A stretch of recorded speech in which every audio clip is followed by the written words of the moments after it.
इस वक्त भारतीय क्रिकेट का बर्निंग टॉपिक कहें, सनसनीखेज टॉपिक कहें, पहले रोहित शर्मा की रिटायरमेंट आई और आज सवाल यह है कि क्या वाकई विराट कोहली भी रिटायर हो रहे हैं? क्या वो इंग्लैंड नहीं जा रहे हैं? इससे भारतीय क्रिकेट पर क्या असर पड़ेगा? और जो खबरें आप सुन रहे हैं कि विराट को मनाने की कोशिश की जा रही है, क्या वो मानेंगे? क्या वो वाकई में अपने रिटायरमेंट के फैसले को थोड़ा टाल के इंग्लैंड जाना चाहेंगे? अब सवाल यह है कि विराट कोहली भारतीय क्रिकेट के लिए क्या है, इस दौरे के लिए क्या है? मेरे साथ शेरी पानी, नवजोत सिंह सिद्धू। और शेरी पानी, आई एम श्योर आप भी बहुत हैरान हुए होंगे जब आपने ये सुना होगा कि अचानक से विराट कोहली टेस्ट क्रिकेट में रिटायरमेंट के बारे में सोच रहे हैं। जी बिल्कुल, लेकिन मैं उसे जानता हूं, उसके किरदार को जानता हूं। जो आदमी अपने पिता के संस्कार को छोड़ के दिल्ली के लिए आके 90 रन बना के वहीं रह सकता है, वो भारतवर्ष के लिए कोई भी त्याग कर सकता है, प्रोवाइडेड उसके साथ कोई तालमेल हो, उसके साथ मुझे लगता है थोड़ा संपर्क होना चाहिए, और कोई आश्वासन अगर छोटा मोटा हो तो वो देश से बड़ा नहीं है। बस मैं ये कहता हूं कि विराट कोहली इन परिस्थितियों में अनिवार्य है इंग्लैंड में, क्योंकि वो बहुत ही कड़ा इम्तिहान होने वाला है। जितना कड़ा इम्तिहान उतना बड़ा इनाम, और बुद्धिमान आदमी तीर छोड़ने से पहले निशाना साधता है। अगर बादल होना तो जामा पहनता है। तो it is a question of preventing and preparing rather than repenting and repairing, brother.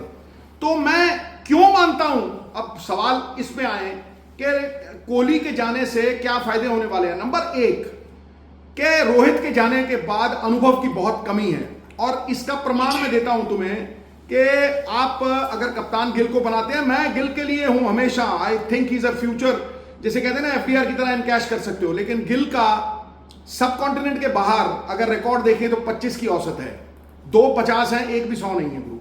फिर उनके बाद अगर कोई ऐसा खिलाड़ी है जिसका रिकॉर्ड थोड़ा बेहतर है तो वो केएल राहुल है। केएल राहुल घर में हिंदुस्तान में एक ही 100 है, बाहर 800 है, और उनकी जो औसत भी है करीब करीब 34 की है। उसके बाद उनसे भी ऊपर ऋषभ पंत का जिगरा, उनका एटीट्यूड, विदेशों में अगर आप साउथ अफ्रीका ले, इंग्लैंड ले, ऑस्ट्रेलिया, वहां उन्होंने 100 बनाए हैं, और उनका सब कॉन्टिनेंट के बाहर रिकॉर्ड जो है वो 36 की औसत वाला है। अब आ जाओ विराट कोहली के ऊपर, 1400 है बाहर आउटसाइड दी सब कॉन्टिनेंट। इंग्लैंड में 2018 में 600 रन थे एट एन एवरेज ऑफ 60, और सब कॉन्टिनेंट के बाहर एवरेज 41 और 14 सैकड़े बनाने वाला बंदा जब नंबर 4 पे खेलेगा, और पिछले करीब करीब 35-36 साल से 4 नंबर पे तेंदुलकर या विराट कोहली को देख रहे हो आप, समझे? जब वो 4 खेलेगा ना तो वो ब्रिज बनेगा ऊपर और नीचे के इनएक्सपीरियंस से। अगर विराट कोहली की वॉइड आप भरना चाहोगे ना तो ये सब कुछ अस्त व्यस्त हो जाएगा। विराट कोहली के साथ एक अलग सी टीम, मैच विनिंग टीम निकलती है। विराट कोहली के बगैर एक बचने वाली टीम, आप अपनी बैटिंग को लंबी करते रहोगे, बॉलिंग के साथ कॉम्प्रोमाइज करोगे, और उससे जब बैलेंस अस्त व्यस्त होता है, आपने आईपीएल में देखा है, और ये टेस्ट क्रिकेट है दया शून्य। यहां अगर आपकी कोई कमजोरी है वार वहीं पे होगा। और पहला सीजन इंग्लैंड में, विच is the toughest condition in world cricket all together, हवा में अवरोध, स्विंग, और पड़ के नमी वाली विकेटें, ग्रीन टॉप्स, वो लैटरल मूवमेंट। तो भाई विराट कोहली के आने से आप क्या कर सकते हो, यह सबसे महत्वपूर्ण बात है, और मैं तुम्हें वो समझा देता हूं। अगर तुम ये भी है ना, नहीं हम इंपॉर्टेंस तो विराट की, मतलब मैं तो मानता ही हूँ कि आपके रहाणे नहीं है, पुजारा नहीं है, मैं बैटिंग की सिर्फ बात कर रहा हूँ। आज रोहित शर्मा भी नहीं है। अगर आप ये कह रहे हैं कि विराट कोहली भी इंग्लैंड नहीं जा रहे हैं, सो आई नो, ये मतलब मुझे नहीं याद पड़ता कि इंग्लैंड दौरे पर भारत की टीम गई हो और इतने गैप तजुर्बेकार गई हो। सवाल ये है कि आपने बड़ी अच्छी बात बोली, आपने विराट की बात की।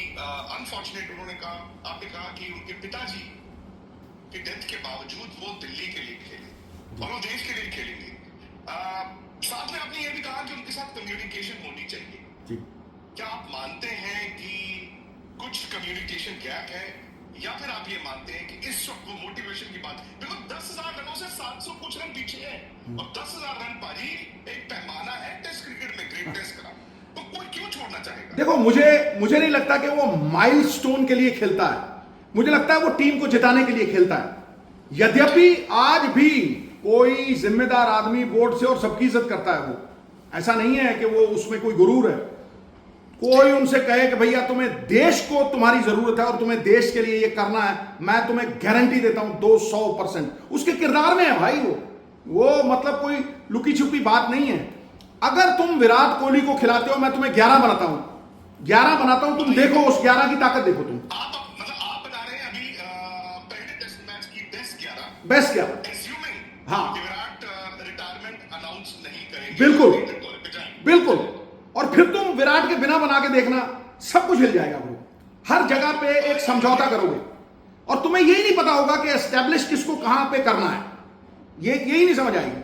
तो इतना इंपॉर्टेंट है वो ब्रिज नंबर 4 के ऊपर जो खड़ा है। और विराट कोहली के साथ जो मैं 11 बना के दूंगा ना, वो ये नहीं है कि इंग्लैंड में बच के आएगी, वो इंग्लैंड में जीतने की भी क्षमता रखती है। क्योंकि इंग्लैंड में आप अगर उन पे दबाव डालोगे कि वो हरी विकेटें ना दें, क्योंकि आपको स्पिनिंग विकेटें नहीं देने वाले, यहां जैसी विकेटें नहीं, आईपीएल की तरह दूर से खेल दिया आपने ताड़ करके। वो चाहेंगे कि आपकी जो कमजोरी है वो हल्की सी ग्रीन टॉप विकेट हो जिसमें सीम मूवमेंट हो, वैसी विकेटें दें। मैं तुम्हें कहता हूं कि अगर आप 4 सीमर खिलाओ, बुमराह साहब सरदार बनाओ, और उनके ऊपर जो वेट है ना, फिर कहते हो बैक खराब हो गई, ये हो गई, वो 3 बॉलर होते हैं जब, और उनमें से भी एक को आप रोटेट करते रहते हो, तब होता है। अगर आप 4 सीमर खिलाएं गुरु, बुमराह साहब के साथ 3 out and out fast bowlers जो विकेट लेने की क्षमता रखते हो, Arshdeep Singh 1, number 2 DSP Siraj, number 3 Shami. और शमी के बारे में मैं आपको कह दूं, बहुत से लोग सोच रहे होंगे जी व्हाइट बॉल में बड़े एक्सपेंसिव रहे। गलत बात है। जब रेड बॉल आती है ना, सीम प्रोट्रूड करती है, उसकी करीब करीब सूत ऊपर होती है सीम, और वो हमेशा रहती है। जब सीम हिट करता है ना शमी, तो वो जो कांटा बदलती है 6 इंच, वो ज्यादा दिक्कत देता है जो हवा में स्विंग होती है। इसलिए as a red ball bowler he is a match winner out and out, समझे? अगर आपको बिल्कुल, और अगर आप इनमें से किसी को एक को ड्रॉप करते हो, प्रोसीड को लेके आ सकते हो, समझे कि नहीं? और ये आपको लेजर तब मिलता है जब आप कोहली को खिलाते हो। और मेरी टीम सुन लो, अगर इन 4 फास्ट बॉलर्स के साथ, और इनके साथ जडेजा एज अ स्पिनर, मैं जडेजा को लाऊंगा। 12 टेस्ट मैच है गुरु, 27 विकेटें हैं उस बंदे की, अनसंग हीरो है वो। बड़े लोग सोचते हैं नहीं जी स्पिन नहीं होगी वहां, ये नहीं, उस बंदे ने, अकेला बंदा है जिसने 12 टेस्ट मैचों में 27 विकेटें ली हैं। बहुत लोग क्रेडिट नहीं देते हैं, और साथ में रन बनाए।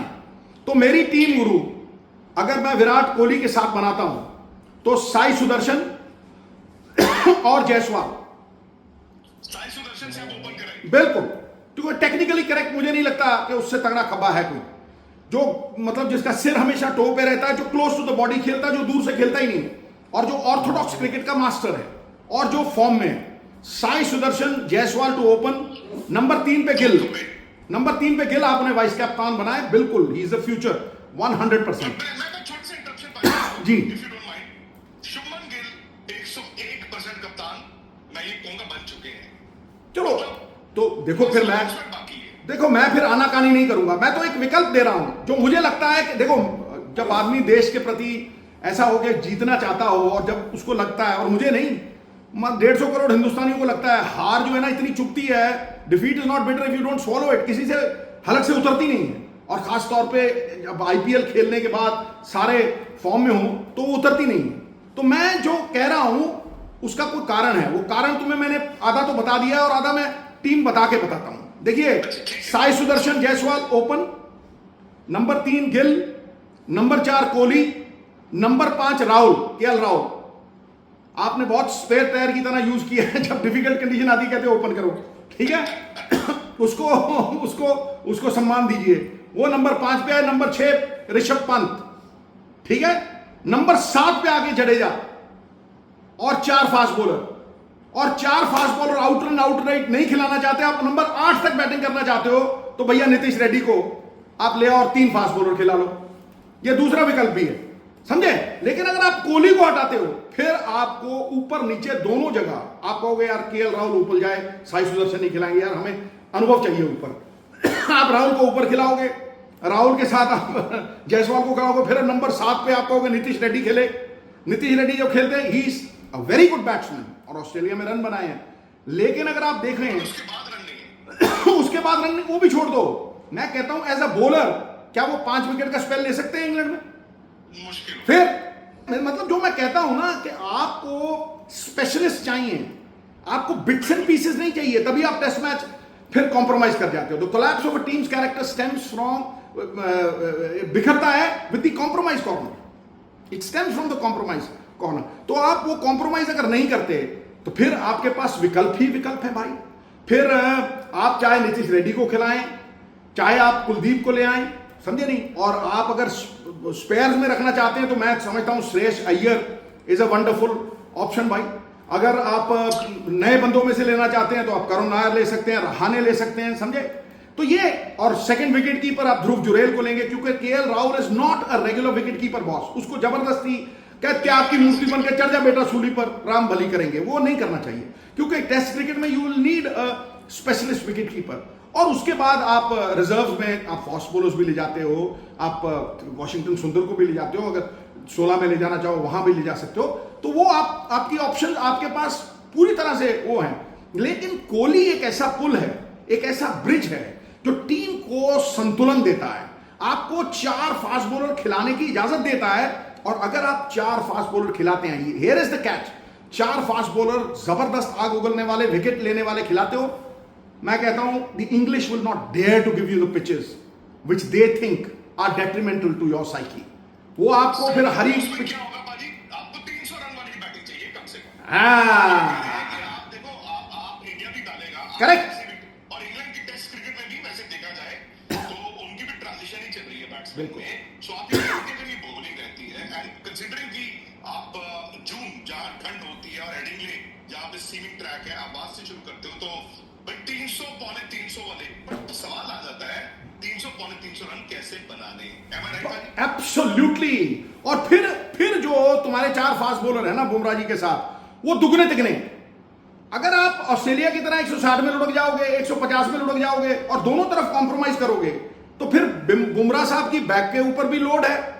फिर आप थोड़ा थोड़ा कर रहे हो, मतलब छोटी छोटी चीजों से पूर्णता मिलती है, लेकिन पूर्णता कोई छोटी चीज नहीं, आपको पूर्ण होकर लड़ना पड़ेगा, शेर की तरह पूरी ताकत लगा के कार्य करना पड़ेगा, तब आप जीतने की सोच सकते हो। If I am at the sun I might hit the moon, but if I am at the top of the tree I will never get off the ground. ये सबसे इंपॉर्टेंट चीज है बॉस। ये most failures stem from aiming too low. वो aim उस वक्त लो होता है जब आप टीम के कैरेक्टर, उसकी कॉम्पोजिशन के साथ समझौते करते हो। मैं पानी विराट कोहली पे ही वापस जाता हूं, बिकॉज आपने क्या अगेन ऑस्ट्रेलिया का दौरा रोहित और विराट दोनों के लिए अच्छा नहीं था। इनफैक्ट वो बांग्लादेश, न्यूजीलैंड एक सेक्शन चलती रही।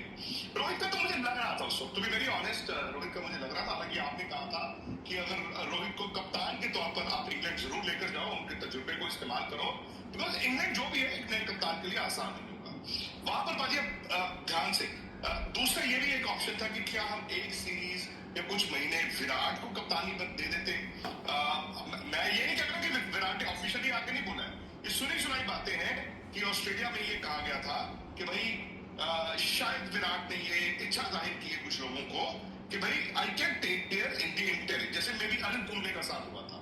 तो ठीक है, ऐसा तो नहीं है कि ये कप्तानी, आई वैसे डाउट कि मतलब कप्तानी के कारण हुआ, मैं समझ नहीं पा रहा हूँ कि ऐसा क्या हुआ होगा कि विराट ने कहा होगा बस मुझे टेस्ट क्रिकेट और नहीं खेलनी। देखिए, वो लाल बॉल से प्रैक्टिस भी कर रहे थे। देखिए वो ऑस्ट्रेलिया में ही कह रहे थे, ऐसा नहीं है। कई बार इंसान को लगता है यार जो मेरी काबिलियत है ना, मैं उसके अनुसार नहीं खेल रहा हूं, कई बार फ्रस्ट्रेशन आ जाती है। लेकिन ऐसा अनमोल हीरा कोई बार बार तो नहीं मिलेगा ना, हर सावन में तो थोड़ा ना ऐसा फूल खिल जाएगा। हजारों वर्ष नरगिस अपनी बेनूरी पे रोती है, फिर जाके चमन में पैदा होता है दीदावर विराट कोहली जैसा गुरु। तो ये तो कोई है। अब तुमने कहा, पहली चीज मैं आंसर करूंगा, तुमने कहा भाई ऑस्ट्रेलिया में उसका फॉर्म उतना अच्छा नहीं था, तो फिर किसका अच्छा था गुरु? फिर मैं कह रहा हूं उसने तो फिर 100 बनाया एक, राइट। अब तुम उसके बाद अब वो चाहता है कि मेरा फॉर्म वैसा होना चाहिए जैसे मैंने ऑस्ट्रेलिया में 400 बनाए थे, उसके हाई स्टैंडर्ड्स है। इंग्लैंड में मैंने 600 रन बनाए थे भाई, और वहां पे मैं 60 की औसत से 2018 में खेला था। भैया वही खेला ना, और तो कोई नहीं ना। तो उसी के पास वो अनुभव है ना, उसी के पास वो 1400 है ना, उसी के पास वो 41 की औसत है। When you leave outside the सब कॉन्टिनेंट, देखिए आप हिंदुस्तान में जितने मर्जी रन बना लीजिए गुरु, जितने मर्जी, लेकिन आपकी क्रेडिबिलिटी, आपकी साख, इज्जत तभी बनती है जब आप विदेशों में जाके रन बनाते हैं, और विदेशों में भी south Africa, England, right, Australia, right, West Indies भी अब थोड़ा सा मतलब चल जाता है।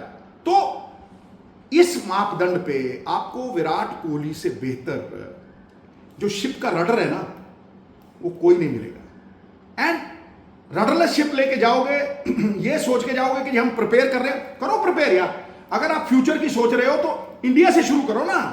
जब भारत आ जाएंगे, 2-3 सीरीज इंडिया में होंगी, फिर आपको कोई आसान सीरीज होगी, वो 6-7 महीने आप दो। अब आप 6 महीने टेस्ट मैच खेले नहीं हो, 6 महीने बाद आप आईपीएल खेले हो। आईपीएल के मापदंड से आप कप्तान बना के किसी को कहोगे जाके वहां इंग्लैंड में पछा कर, फिर आप औंधे मुंह गिरोगे। मैं इसीलिए कहता हूं ना कि गुरु जब बादल देखता है ना चतुर आदमी, वो जामा पहनता है। तो you should be preventing and preparing, और उसमें ये सब कुछ सही बैठता है। नहीं, अगर आप विराट कोहली को नहीं खिलाते, अब आप विराट कोहली को ना खिलाओ, फिर आप केएल राहुल को कहोगे ओपन करो, फिर आप जडेजा के बाद नीतीश रेड्डी को लाओगे, हो सकता है आप 2 स्पिनर खिलाओगे, समझे नहीं? फिर आप कहोगे कि बुमराह साहब, अच्छा मैं अब तुम्हारी दूसरी चीज पे आता हूं। मेरा पहला विकल्प कप्तानी का बुमराह साहब है। क्यों? क्योंकि अगर आप 4 फास्ट बॉलर्स के साथ उतरते हो, वहां ठंड है। पहली बात तो गर्मी नहीं है ऑस्ट्रेलिया की तरह कि आप पसीनों पसीनी होते हो, आपको क्रैम्प्स आएंगे, ये होगा वो होगा, नहीं। ठंडी कंडीशंस हैं, बंदे की एनर्जी प्रिजर्व रहती है, ठीक है। फिर आप बुमराह साहब को 3 या 4 ओवर का स्पेल कराएं, दूसरे 3 सहयोगी शेर खड़े हैं, जिस तरह वेस्ट इंडीज में होता था कि भैया रिलेंटलेस प्रेशर है, 2 भी पैक में, 2 भी, वसीम बकार भी, हम तीसरा बंदा देखते थे, यार तीसरा बंदा, यहां 4 फास्ट बॉलर होंगे और चारों एक से बढ़ के एक, और बुमराह उनके लीडर, तो फिर उनकी बैक पे वेट नहीं है, और वो he will lead by example, क्योंकि वो conditions are conducive for fast bowling. हां, अगर आप बुमराह साहब को नहीं देना चाहते कि ये हम उनकी बैक के बारे में वरीड है, then make Virat Kohli as the stop captain, which is the best possible thing. Virat Kohli, उसको रिस्पॉन्सिबिलिटी दीजिए, वो और जबरदस्त तरीके से, और जब वापस आए अपने आप, वो अपने आप कहेगा यार गिल ले भैया तू ले। और अगर आप पहले भी देखें, भारतीय टीम जितनी रोहित ने बनाई है उतनी विराट ने भी बनाई है। ये फास्ट बॉलर्स का दौर तब आया था जब विराट कोहली कप्तान बने थे, तो वो टीम बिल्डिंग में उसका बड़ा तगड़ा योगदान रहा है, बहुत से लोग भूल जाते हैं, राइट, ठीक है। तो इसलिए मुझे लगता है कि ये सार है कि Virat Kohli at the moment, I am not saying indispensable, क्योंकि सिलेक्टर्स के लिए मान सम्मान रखना बड़ा जरूरी है। The selectors might think some, उनके बीच में कुछ संपर्क हुआ हो। हम भारतवर्ष के हितैषी हैं, हम इंडियन क्रिकेट के हितैषी हैं, और बीसीसीआई बड़े जबरदस्त तरीके से चल रहा है। हम सहयोगी प्रक्रिया में ये कह रहे हैं, और जो कह रहे हैं वो आत्मा को हाजिर नाजिर जान के कह रहे हैं, क्योंकि आत्मा से बड़ा कोई भी न्यायालय नहीं है, और भीतर जो न्यायाधीश है ना, वो परमात्मा का स्वरूप है बॉस। ऑलराइट, थैंक यू एक चीज और, बिकॉज हर क्रिकेटर इस दौर से गुजरता है जी। आई नो 32 पे लगता है कि 8 साल खेल सकता है, फिर 34 पे लगता है 6 साल खेल सकता है, अचानक से 36 के करीब उम्र आते ही ना शायद किसी की फिटनेस, किसी की मोटिवेशन। मैं सिर्फ आपसे ये जानना चाहूंगा कि क्या फिटनेस की तो कोई कमी नहीं है विराट की, फिटनेस तो आज उनकी लोग कहते हैं 4-4 साल खेलने वाली है, हुआ क्या होगा? बिकॉज सचिन तेंदुलकर, मैं विराट की आज की उम्र देता हूँ 36.5 साल, जहां पर वो रिटायरमेंट की बात कर रहे हैं, 36.5 साल के बाद सचिन तेंदुलकर ने 9 टेस्ट सेंचुरीज बनाई है और 6 वनडे 100 भी बनाए थे। सो मैं ये आपसे कंपैरिजन करें, डिफरेंस करें, ये जानना चाहता हूं कि मतलब what can be the problem right now. मैं उनकी सोच के लिहाज से कुछ भी समझ सकते हैं, आप भी बोल सकते हैं। देखिए, आदमी खाना खाने से तृप्त नहीं होता, आदर मान सम्मान से होता है। संपर्क नहीं रहता, संदेह पैदा होता है। संपर्क रखें, आदर मान सम्मान थोड़ा सा दें, और ये कहें कि भैया देश को तेरी जरूरत है। मैं तुम्हें गारंटी देता हूं, जितना मैं जानता हूं, जो बंदा दिल्ली के लिए अपने फादर की डेथ को मतलब पल में भुला सकता है, और मुझे पता नहीं था गुरु, मैं 2 महीने मुझे सुर्त नहीं थी, मेरे फादर की डेथ हुई थी, तो वो भैया देश के लिए क्यों नहीं लड़ जाएगा, क्यों नहीं हट जाएगा? ये बिल्कुल मतलब कई बार छोटी छोटी चीजों से ना बड़ा नुकसान हो जाता है गुरु। छोटे से छिद्र से बड़े जहाज डूब जाते हैं। जहां संग्राम हो ऐसा, जहां हार जीत परिणाम हो, वो बड़ा संजीदगी से लड़ने वाला संग्राम है गुरु, वहां इज्जत दांव पे लगी होती है। तो मुझे लगता है कि उससे बात करनी चाहिए, देश के हित में, जो देश के हित में है ना, वो सबसे सर्वप्रिय है, वही सर्वोच्च भावना है। और मुझे लगता है इन हालातों में उससे बात करके उसे ये कहना चाहिए कि भाई तेरी जरूरत है। एक बार ये कह दिया ना तेरी जरूरत है देश को, बात भूल जाओ। विराट कोहली कहेगा मैं I am available sir. Thank you Guru, God bless you. आपका YouTube चैनल कैसा चल रहा है? मैं कह रहा हूं दौड़ चल नहीं रहा, अरबी घोड़े की तरह दौड़ रहा है। हफ्ते में एक हफ्ते में थैंक यू वेरी मच बाजी, एक बार फिर हाँ जी, एक हफ्ते में 38,000 से 40,000 सब्सक्राइबर हो गए। इसी तरह चलता रहूंगा गुरु, लोगों में खुशियां बांटते रहेंगे। नहीं, आपके होने चाहिए 5 लाख। आपके होने चाहिए सबके 1 लाख और 5 लाख और 1 मिलियन। स्पोर्ट्स से वो देखो हमारे सब्सक्राइबर्स हैं, उन सबसे रिक्वेस्ट है शरीफ बाजी के YouTube चैनल को फटाफट आज ही प्लीज यार इज्जत रख लेना। ऐसा है कि प्लीज सब्सक्राइब जरूर करना। ऐसा है कि वक्त के कच्चे केले को भी पका देता है गुरु। अभी तो हफ्ता है, अभी तो ट्रेलर भी नहीं शुरू हुआ, ट्रेलर 1-1.5 महीने में शुरू होगा। तुम फिल्म देखना छोटे भाई, तेरी दुआओं से सब कुछ सही होगा। खटैक। थैंक यू वेरी मच बाजी, थैंक यू बाजी, लव यू